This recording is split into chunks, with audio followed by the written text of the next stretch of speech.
Okay. Morning, everyone. Uh, it's a great pleasure to welcome Dr. Andrea Gropman to Children's Hospital of Pittsburgh, and it's a delight to have the chance to introduce her at our grand rounds today. Dr. Gropman is a pediatric neurogeneticist, but she's five boarded. Boarded in pediatrics, boarded in child neurology, boarded in clinical genetics, biochemical genetics, and neurodevelopmental disorder. So there you go for if you want to be challenged with taking exams, that's the way to go. But she's really dedicated her career in helping children and adults with rare diseases. And so I've known her for about 10 years now, and we've collaborated on two pilot studies that have been funded through the Rare Disease Consortium Research Network. One is when I was a PI of a site PI for the Urea Cycle Disorders Consortium, and Dr. Gropman is the head PI for the Urea Cycle Disorder Consortium. And so we applied for a pilot grant to look for, to characterize from among the longitudinal natural history database that we have for UCDC patients, look at females who were enrolled as, quote, asymptomatic and who were eventually diagnosed with OTC or ornithine transcarbamylase deficiency. So OTC is an X-linked gene, and OTC deficiency is an intoxicating inborn error of metabolism. So the pathology is in the brain, and so that's where we join hands in terms of finding biomarkers, not only in the images, brain images, but also other biochemical markers that can be used eventually. With the eventual goal is to put together a risk estimator calculator for these adult females who we find that the median age of first symptoms is actually 17 years of age, but the median age of first hyperammonemic crisis is 50. So they're like a time bomb. So 17 years, you're getting first symptoms, whether it's a food aversion or sleep disorders or psych issues or imaging modality findings. And then, but you're having that crisis happening when in your late adulthood, in your 50s. The second collaboration is something that's also dear to me, has to do with the North American Mitochondrial Disorders Consortium. And that is a collaboration that we do here in Pittsburgh, where her team comes down. She used to be at Children's National, and so her team came from Children's National. Now she's moved to St. Jude Children's Research Hospital. And so her team will come here to do FNIRS, so functional near-infrared spectroscopy on children with pyruvate dehydrogenase complex deficiency. So that's a mitochondrial disorder of energy deficit. And the pathology is, again, in the brain.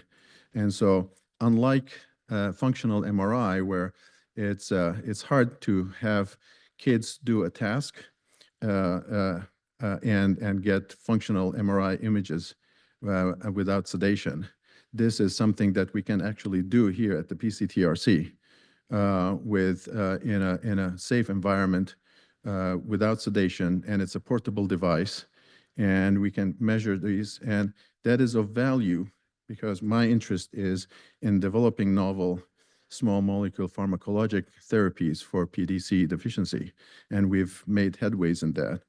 And also any gene therapy or RNA therapy, you'd like to have a robust outcome measure, and FNIRS, to me, is a robust measure as it's being validated.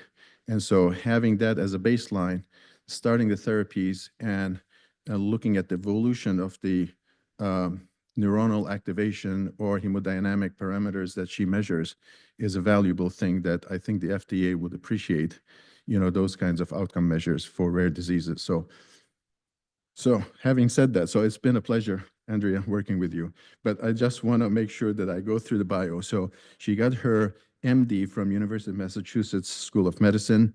So she completed her pediatric residency at Johns Hopkins a hospital in Baltimore, neurology and child neurology fellowships in George Washington University and Children's Hospital and Children's National Hospital at the NIH for clinical and biochemical genetics, and a mini fellowship in neuroimaging and MR spectroscopy at the Huntington Medical Research Institute in Pasadena, California.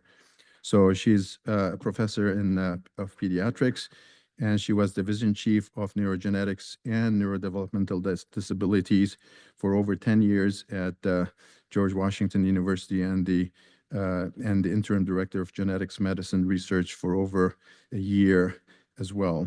And she recently moved to St. Jude Children's Research Hospital and is director of neurometabolic translational research therapeutics at the Center for Experimental Therapeutics. And so she's the PI of the UCDC, and her research is a fantastic research, and she'll explain that in terms of her program that she's put together is called RARE, which is rare diseases, but it has an acronym, and FNIRS, which stands for Functional Near Infrared Spectroscopy.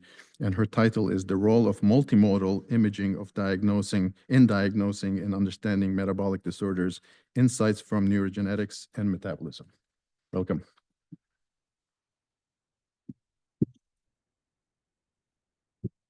Well, thanks for that kind introduction, and it's nice to be back in Pittsburgh. I think the last time I was here might have been 10 years ago for a conference or something. So, you know, my doing all these fellowships and training was very purposeful. So I wanted to be at the interface of neurology, cognition, and metabolism, neurometabolism. And so I picked this image to really represent how these fields converge and how it impacts the work that I do.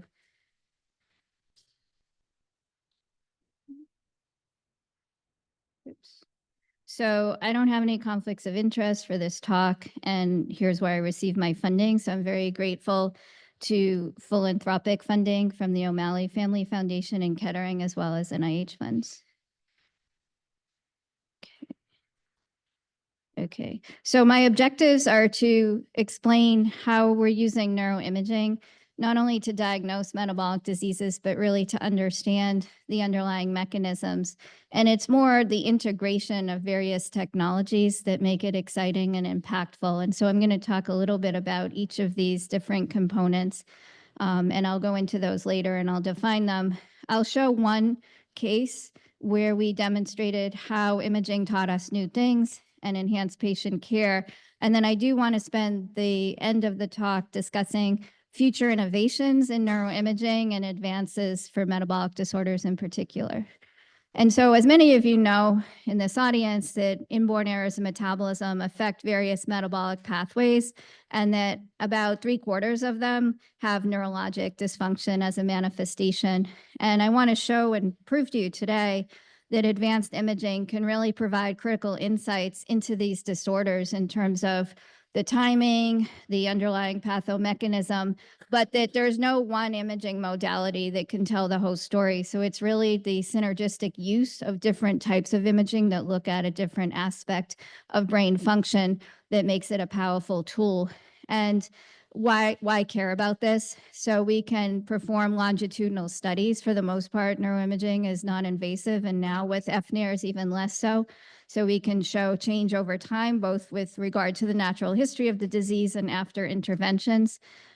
We can look at altered connectivity, first with fMRI and then with FNIRS, which actually came out of convenience because of COVID, and I'll explain how we got into FNIRS, to look at connectivity. So really understanding the downstream cognitive impact that these disorders have. And then also, as Jerry mentioned, therapeutic trials. So using the imaging as a biomarker to assess drug efficacy. And so I'm going to explain some terms because I tend to get a little bit geeked out with the imaging. I probably would have been a physicist in another life, but there's already too many boards that I took. So I'm going to use some acronyms. So MRS, I'm referring to magnetic resonance spectroscopy. These analyze metabolites in the brain. There are different types. The most common and the one that's used more likely in clinical use is proton MRS, and I'll explain that. I also had experience with carbon-13 when I did my mini fellowship in Pasadena, but there's also phosphorus and now deuterium, which we have at St. Jude, and I'm excited to start with that. Diffusion tensor, or DTI, looks at white matter integrity. Functional MRI or functional NIRS can look at brain hemodynamics as well as connectivity, looking at pathways that subserve both motor and cognitive function. And PET, I really haven't done much with PET. That's more for glucose metabolism and neurotransmitter function, but also plays a role in these metabolic disorders. And so, as I said, it's really the different modalities together, and that's how we built our protocols to be able to understand these disorders in a more complex manner. And so with fMRI, we're looking at neural networks, we're looking at deoxy and oxyhemoglobin, as well as networks with FNIRS. You can use arterial spin labeling for perfusion, white matter integrity with DTI, and biochemistry with spectroscopy. And so I'm just going to show this up front. This represents about 20 years of our imaging that we've done. And you can see that structural MRI doesn't really tell you much. So this is your routine T1, T2 FLAIR, can sometimes add some value. But with regard to these disorders, the biochemistry really comes to light with spectroscopy. And lucky for urea cycle disorders, the key metabolites that we're interested in are actually ones that are measurable. DTI, we've had some interesting observations with regard to different disorders in terms of fiber density and motor tracts, functional MRI, areas of activation, and then more recently, FNIRS. And so my work is primarily focused on urea cycle disorders, although now we're doing a collaboration with Jerry on pyruvate dehydrogenase complex disorders. But in general, the UCDs are a group of rare disorders that lead to accumulation of ammonia, which is toxic to the brain. And the symptoms of the disorders can present at any age. And so the more severe effects present in the neonatal period. And it used to be 20 years ago that these children would either not survive or had very significant disabilities. But we've had a number of improvements in nitrogen scavenger therapy. And then probably some of you read about the gene editing that we hope to change the trajectory of this disease. I'm going to skip to adults and then talk about childhood. So the adults are either misdiagnosed as having other disorders or never diagnosed. And the most common features are those of behavioral changes. So many of them end up on the psychiatric ward or they're felt to be alcoholics.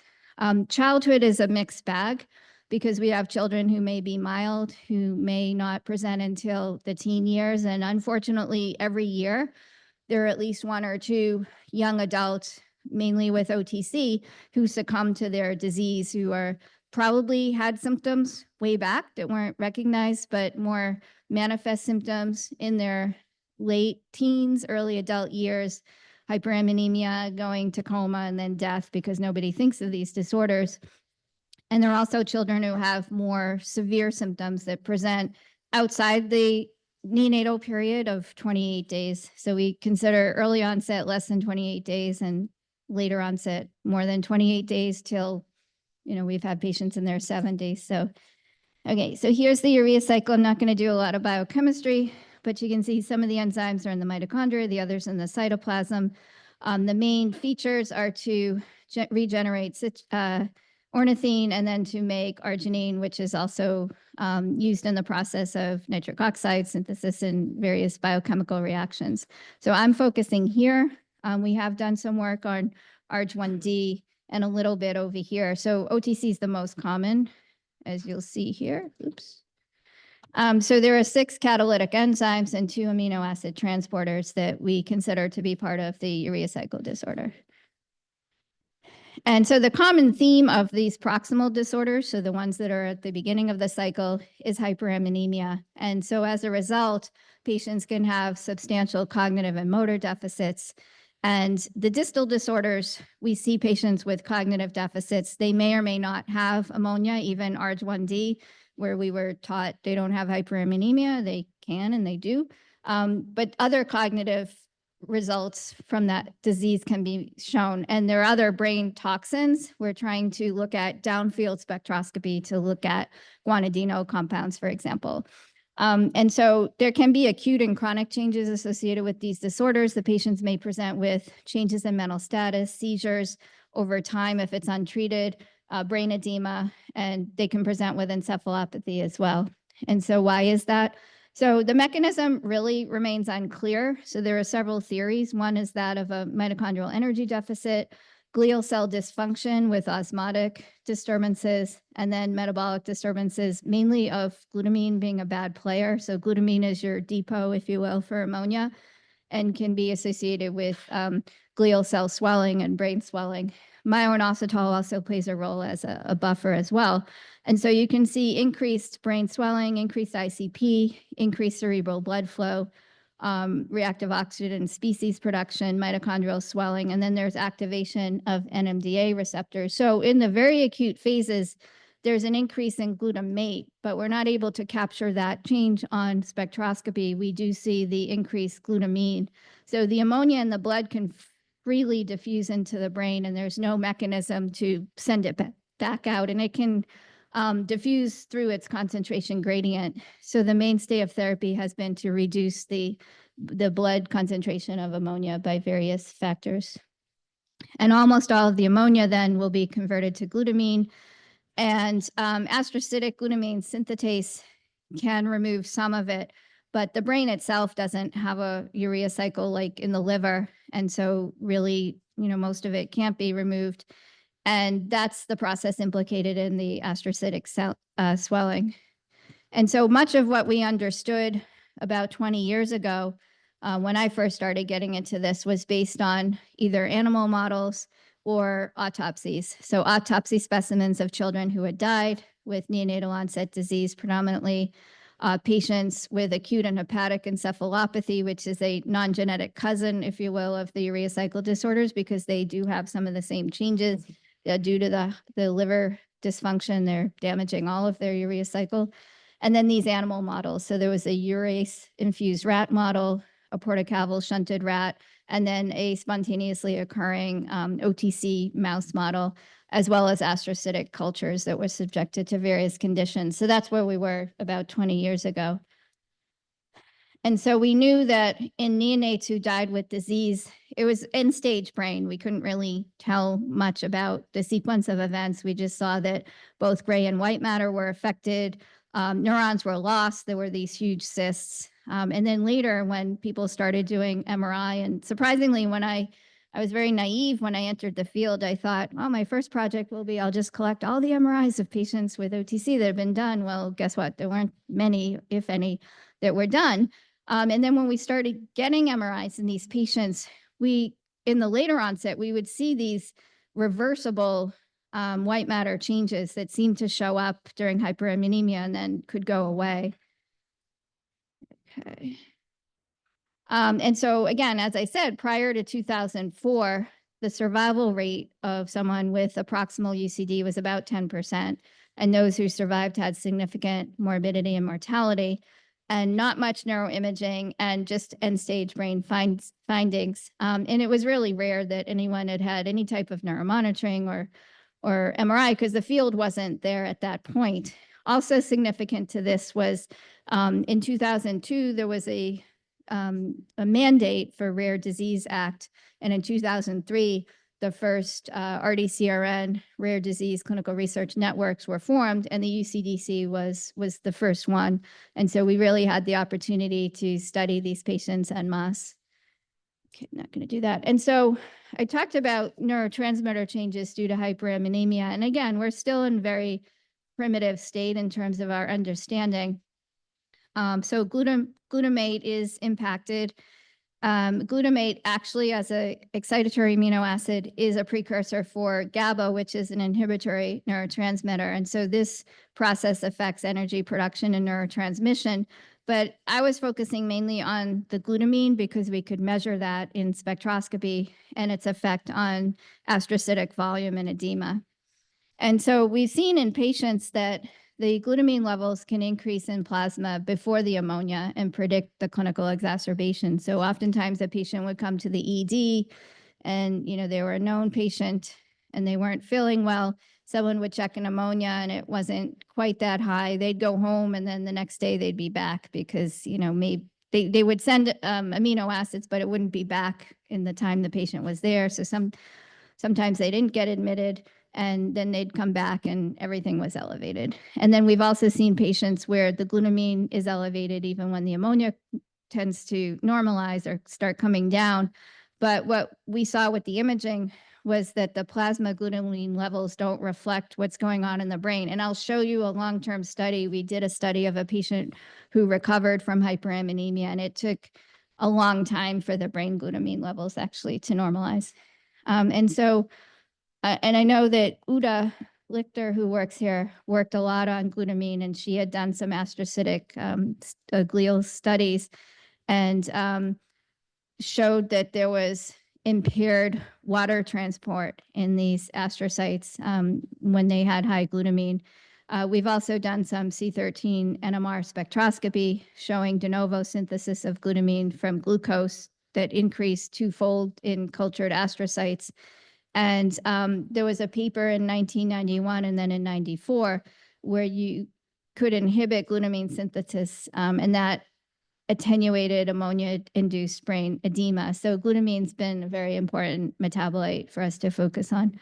And so the goals of the project that were done through this rare disease clinical research network, and more specifically the Urea Cycle Consortium, was to characterize the metabolic, structural, and cognitive changes in the brains of patients, initially with OTC. We have done some other disorders, but I'll focus mainly on that, and to see if we could validate some biomarkers for the effect of hyperammonemia on the brain and also later on for any treatment to get us ready for clinical trials. And so we chose neuroimaging. And so neuroimaging has become more sophisticated and accessible. And as I said, there's no one single MRI modality that really was going to work for us. So we developed this multimodal approach.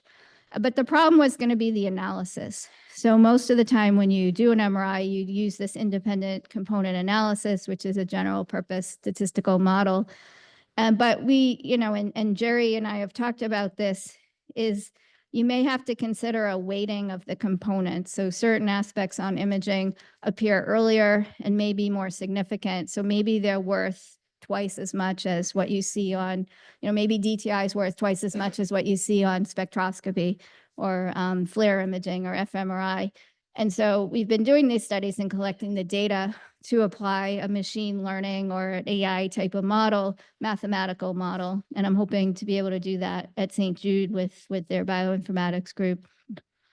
And so the other thing that we were able to see based on our imaging was that there was really an age-specific change in what we saw in the brain, both in terms of structural and also metabolically. And so in particular, the neonates, there were selective areas of vulnerability that you really couldn't see the extent of the abnormalities until after day of life 4 when things solidified. This is on routine MRI. And that the developmental outcomes may be difficult to predict. The late onset, there could be some early reversible changes.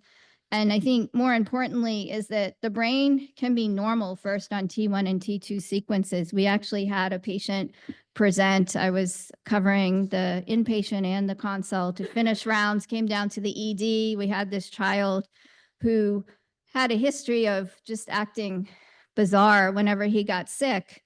And it had a lowish, maybe 185, I think was his first ammonia. Mom was a self-declared vegetarian. We were very suspicious for OTC.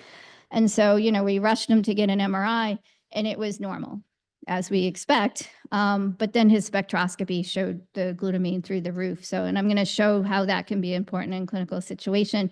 But early reversible changes, normal T1, T2, therefore telling us that these other imaging modalities are going to be important in not only us understanding the pathomechanisms, but for your diagnosis. And then I'll talk a little bit about the symptomatic carriers that Jerry mentioned. We did see brain signature in them as well as asymptomatics.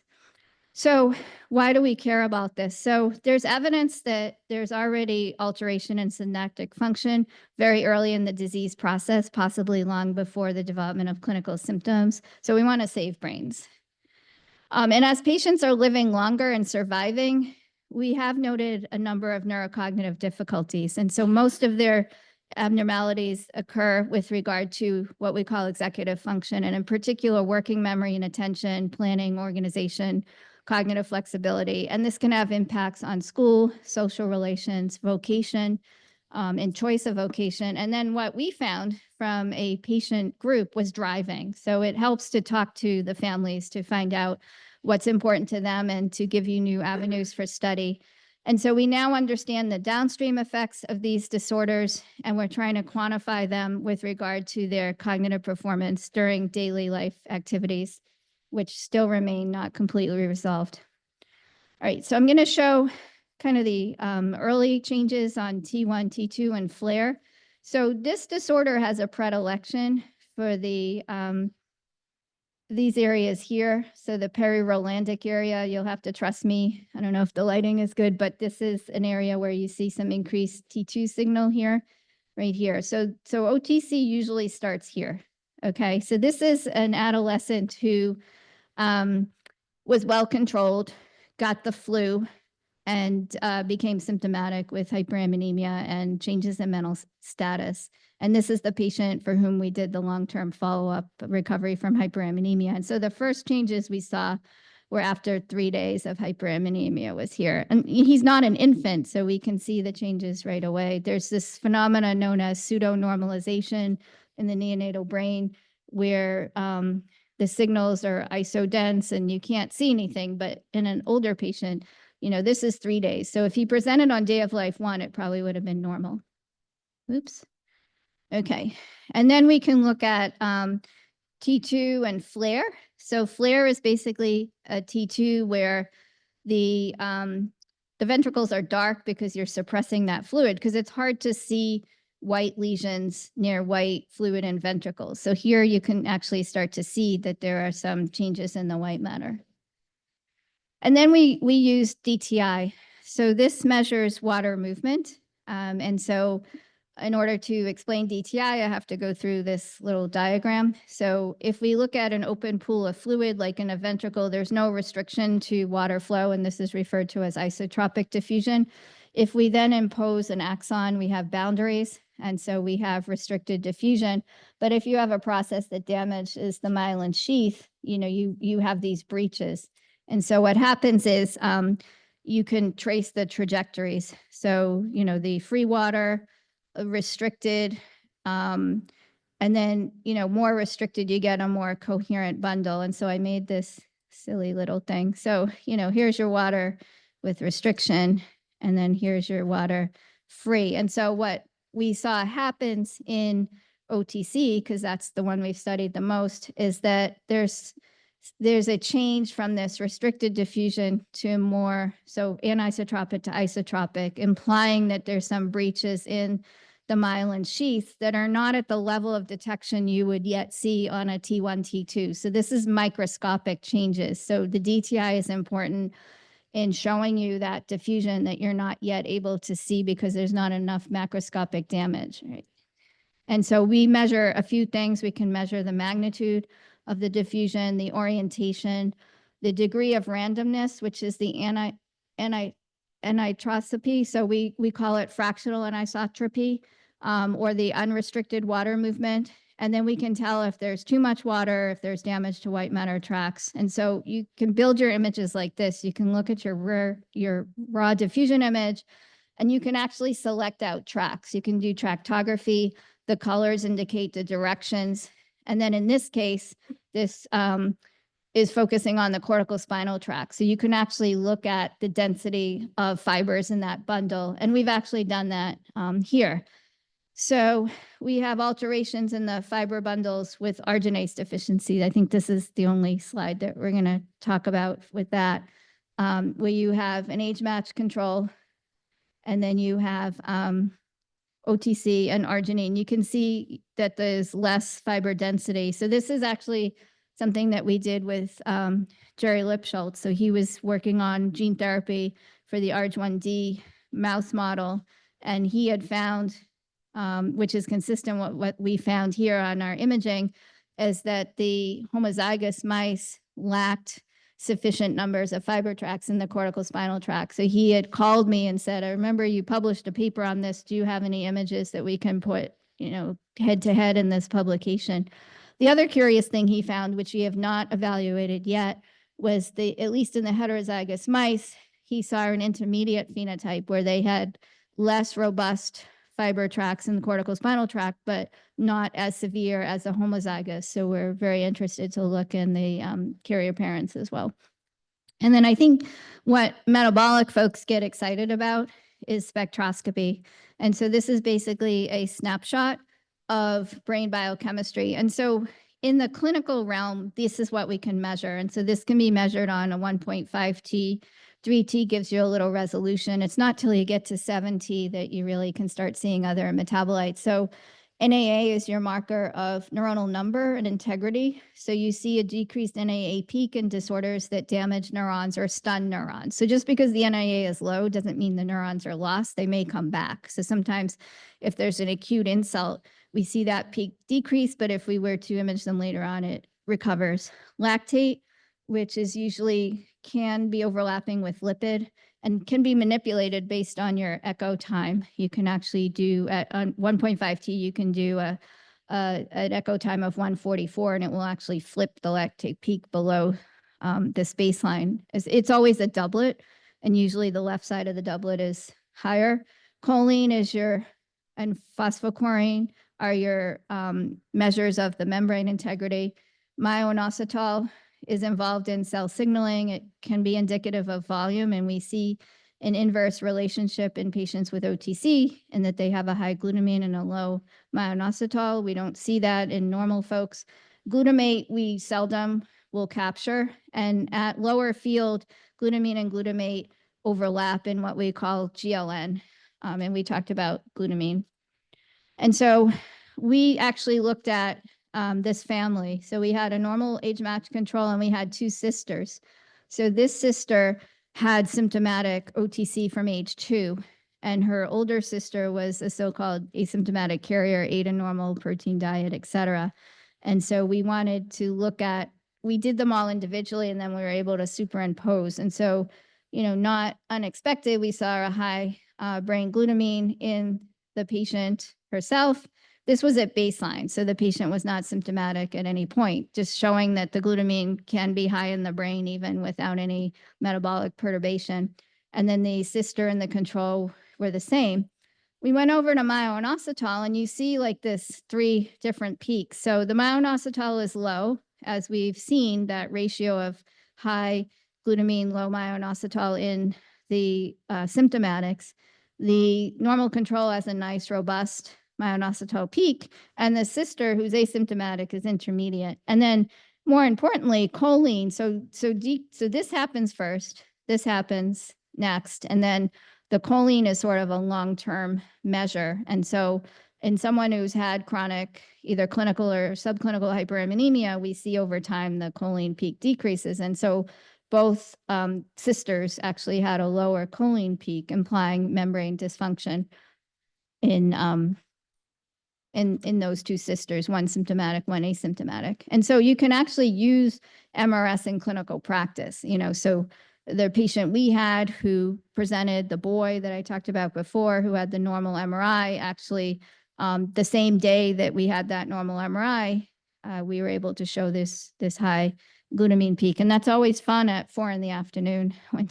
when you get the scan and you get the radiologist, and then you have to call genetics to get the arginine even before you have a diagnosis. But we were 99% sure that's what he had, kind of based on the history and based on this. And at that point, his ammonia had gotten into the 200s, and he was having more severe changes in mental status. Yeah. You can do it on this computer. Oh, okay. Sorry. For the people online. All right. Sorry. Okay, thank This you. one, yeah. Okay. So, and then as I discussed earlier, there's different frequency to these disorders. And so some are very, very rare and some are more common. So I just point that out here. Okay. So I want to talk a little bit about spectroscopy, now that I sort of whet your appetite for that and the type of possibilities in metabolism. So most of what we're able to do and most of what we can do clinically is proton MRS. And so we're limited in terms of metabolites. So NAA, choline, creatine, lactate, glutamine, glutamate, or the GLN peak, and myoinositol. And so disorders that would benefit from that are urea cycle, mitochondrial, glutaric aciduria, Canavan, because of the very high NAA, leukodystrophies, looking at the membrane fraction, and also TBI, a non-genetic disorder that has metabolic consequences. For phosphorus, phosphorus has been used mainly in muscle to look at ATP. You can do phosphorus in brain. It requires an isotope and a special coil. Carbon-13 requires non-radioactive labeling with an isotope.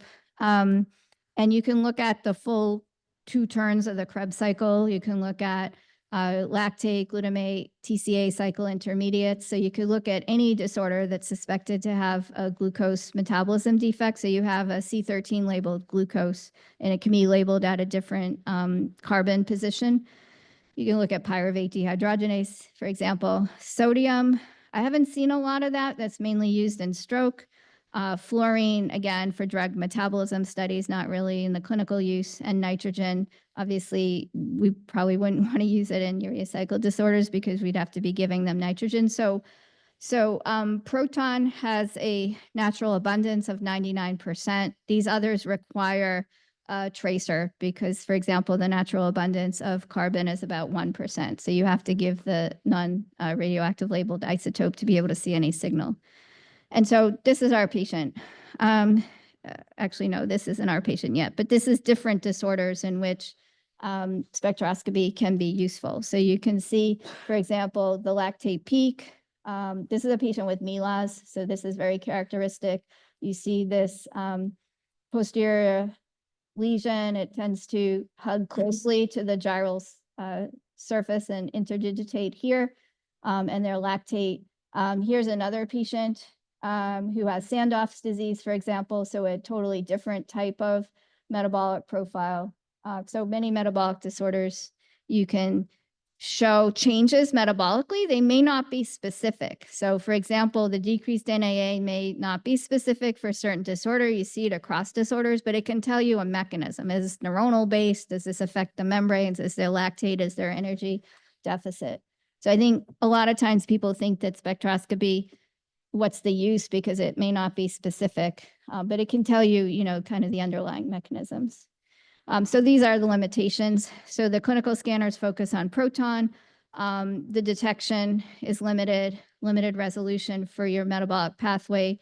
You need 1 milligram at least in the brain to be able to detect it. And of course, we can't fully capture all of ammonia metabolism and its downstream effects, but we have enough of the chemicals that are important to us. Okay, so we need more advanced spectroscopy because we want to understand nitrogen metabolism. And so there are new emerging techniques. I talked about multinuclear. There's dynamic nuclear polarization and deuterium. But let's just backtrack and talk about C13. This is what I did when I was in Pasadena with Brian Ross. And so this detected labeled carbon and metabolic pathways. The experiments were long. The patients had to stay in the scanner for 2 hours and couldn't come out. And so they got this tracer, and we basically had multiple people looking for different signals. So someone was interested in the lactate, and so, we had to keep them in the scanner, and they analyzed that part. I was interested in the glutamine, glutamate turnover. And so this really gives us information about flux. And so here's, again, that same picture taking off the FNIRS. But what we could see with spectroscopy versus what we could see with carbon-13 was a more dynamic look into metabolism and neurotransmitter flux and glutamine, glutamate cycles.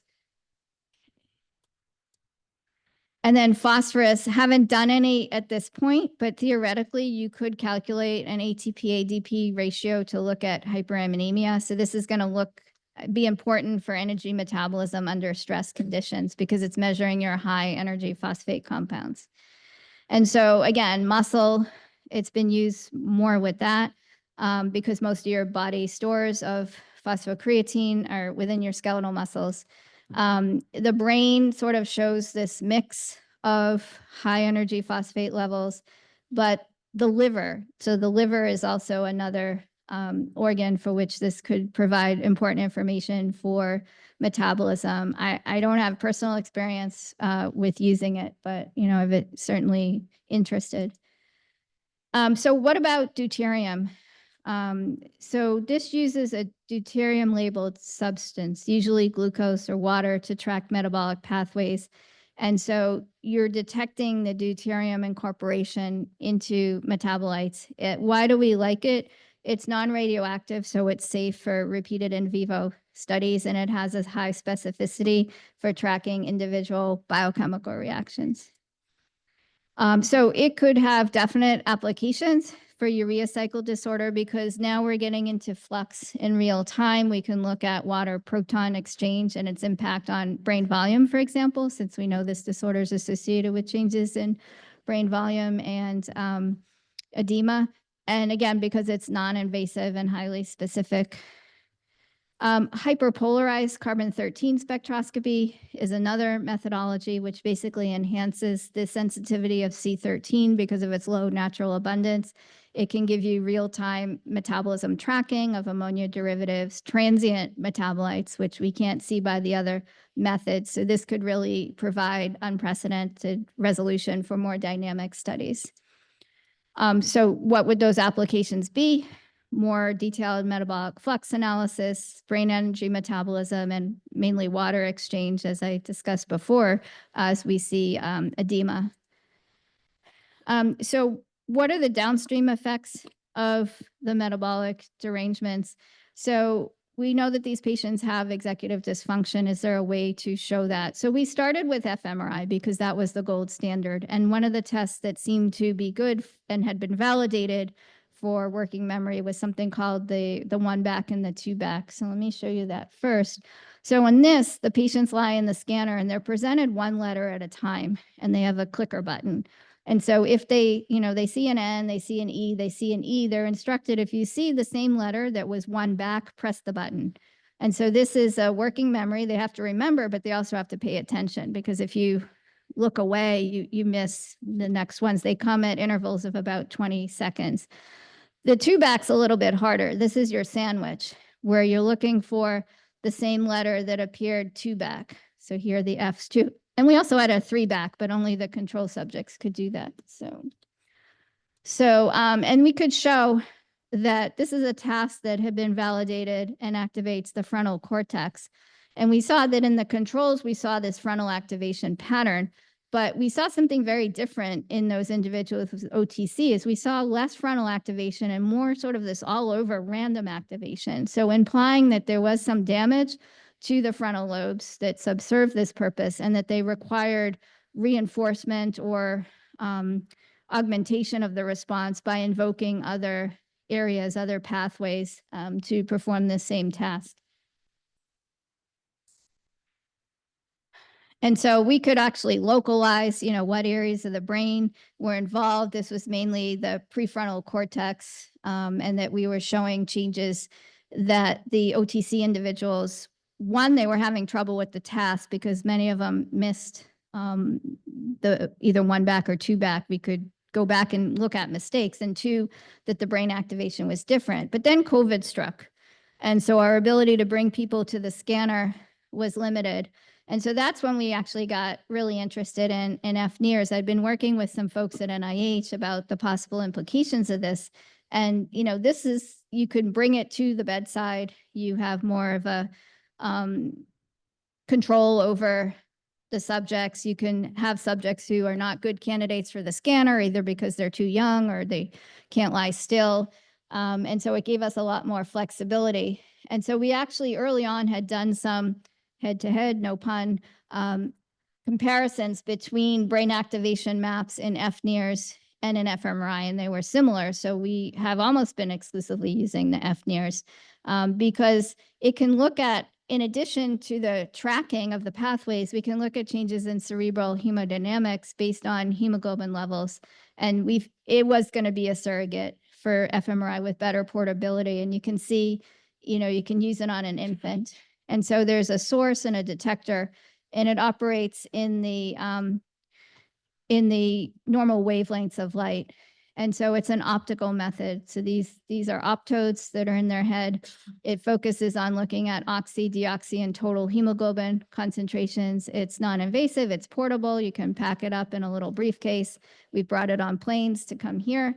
It's less sensitive to motion, which is a big plus. So in the fMRI machine, in the scanner, if you move your head, it degrades everything. Here, although motion is an issue, it's less of an issue with the FNIRS, and it's low cost relative to how much money we were paying for 1 hour of scanner time.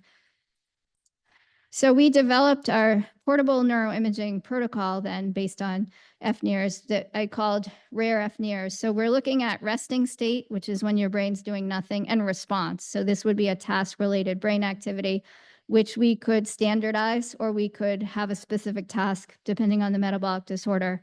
It allows for anatomic targeting. So if we put the probes in the proper place, we can determine which cortical areas are affected. It's reproducible, so we want to standardize the protocols for reliable comparisons, not just with disease versus control, but across different disorders.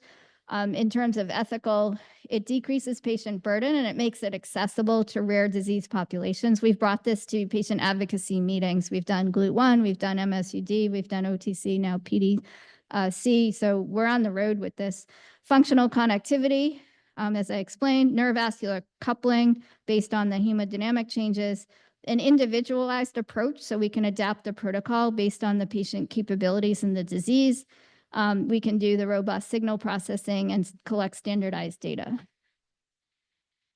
And it's wearable, so we can also bring that to other scenarios. And so we listened to our patients at a family meeting, and they all expressed the fact, these carrier females with OTC, that driving was difficult. So we're actually developed, this was very crude, and we have actually a very sophisticated system that we're developing at St. Jude. My biomedical engineer, Kosar, had gone to Mitotech in DC, and they actually contract for the federal government. They make driving simulators and plane simulators. And so we got some ideas from there. So the goal is to develop a real world measure of these cognitive functions. So why are they having trouble with driving? Well, they have trouble paying attention. They're distractible. They don't have cognitive flexibility to the extent that a normal control would have. So if there's a road closure or they have to go a different way, some of them would just, freak out. So we can put them in that type of scenario. We've built each module to have increasing difficulty and to capture one aspect of that executive function. And we can do the FNIRS measurements continuously while they're doing the driving. And then lastly, I want to talk about some special categories that we've studied. So female heterozygotes that Jerry referred to, recovery from hyperammonemia and neonates. So we always knew that females were different, that even those who were asymptomatic appeared to have executive function problems. I already shown you they have biochemical phenotype in the brain. And so we use the Stroop task, which is very sensitive for eliciting changes. So the color Stroop is or the Russian Stroop as it was developed, is where you have a word and it's written in a color. So if the word red is written in red, that's congruent. But if the word red is written in blue and you're asked to just say the color, that's a little bit harder because our brains are trained to read. So we're going to blurt out, red when the correct response is blue. That type of test showed a lot of sensitivity. So here we had, this is a time test, so the reaction time.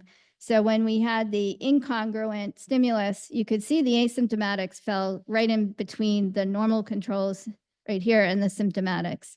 So we knew something was up with them. And so Jerry published this nice paper with us showing that they may not be asymptomatic for life. So we're actually doing more work with these carrier females, and we're planning to do FNIR studies on them as well. The next category that I always wanted to do but didn't have the opportunity was to see what happens after recovery from hyperammonemia, because this is an opportunity to look at the timing of things. And so this was the same patient I showed you before. He was a 17-year-old, had been well controlled till he got the flu. And so we saw some new things. So we actually saw involvement of the motor strip. So this is actually our diffusion tensor with fiber tracking. And so he actually also had dropout. This is OTC. You know, we're taught it's not supposed to affect your motor system, but it did. And he had some increased tone and spasticity in his lower extremities that took about 6 months to resolve. He was wearing orthotics. This might have been an extreme case, but nonetheless, we were able to show that it made sense based on what was happening anatomically. And then we also, you know, could do our DTI and show what areas of the brain had abnormal diffusion. And so we could see that and compare over time. So we looked at them actually over 2 years, but I'm just showing the first 6 months that things changed over time. And then we also saw that there was cerebral hypoperfusion initially and then hyperperfusion during his disease. But I think the most striking thing was the spectroscopy. So showing that, you know, over time, even though he so-called clinically improved, the glutamine still remained elevated beyond the time that his blood glutamine, his ammonia, you know, everyone thought he had improved, but he still reported cognitive slowing. He was attending community college before all this happened, and he couldn't go back to classes. And then I've shown you, neonatal OTC. So some additional things with that is the 2 patterns that we were able to discern based on the imaging. So one was starting with this periinsular region and then becoming more diffuse frontal, parietal, temporal, and occipital lobes. So that was the regional pattern to diffuse.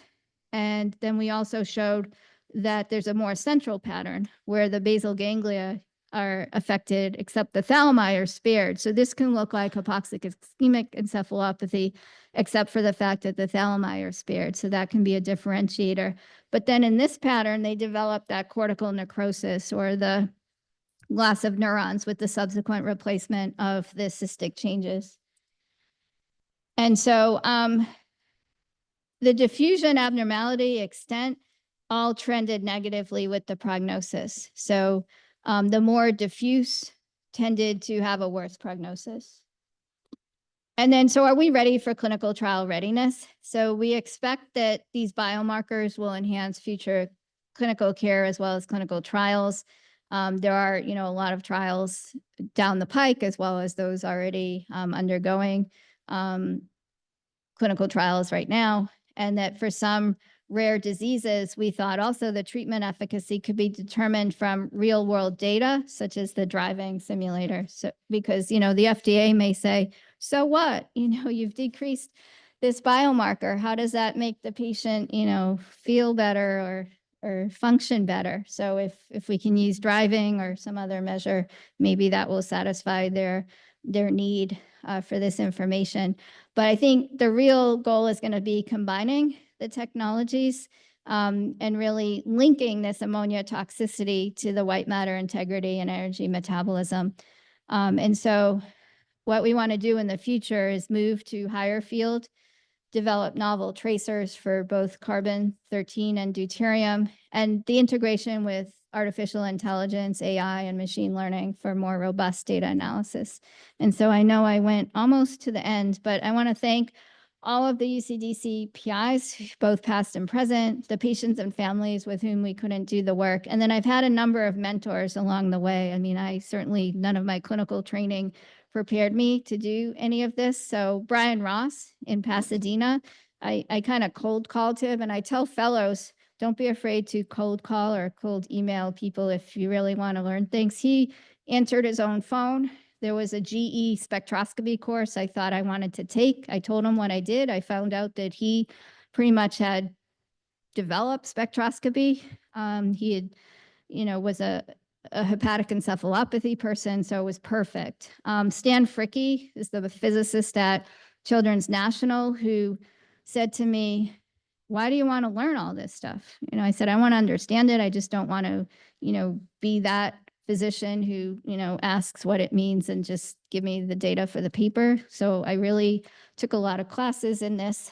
Peter Basser and Carlo Pierpoli at NIH are the gods of DTI. I met Peter actually serendipitously at field day for my daughter's school. There was one year where the International Society for Magnetic Resonance and Medicine had given out T-shirts. It was the Toronto meeting. And we had a blackout that day. And so I just grabbed, whatever T-shirt it was and went to the field day for my daughter's school. It was the ISMRM one. And I heard from across the field, "Are you an imaging geek?" It turned out to be Peter Basser. His son went to the same school. So serendipity played a big role. Ashley Van Meter, who was running the scanner over at Georgetown, where we did all our clinical studies. And I dropped off Amir's name, but he was Kosar's mentor, Kosar Kaksari, at NIH and developed a lot of these early FNIRS devices. So, I mean, they do kind of cool stuff. They look at placenta and other things as well, but we're just sticking to brain. So, and thanks for your attention. Sorry, I ran a little late.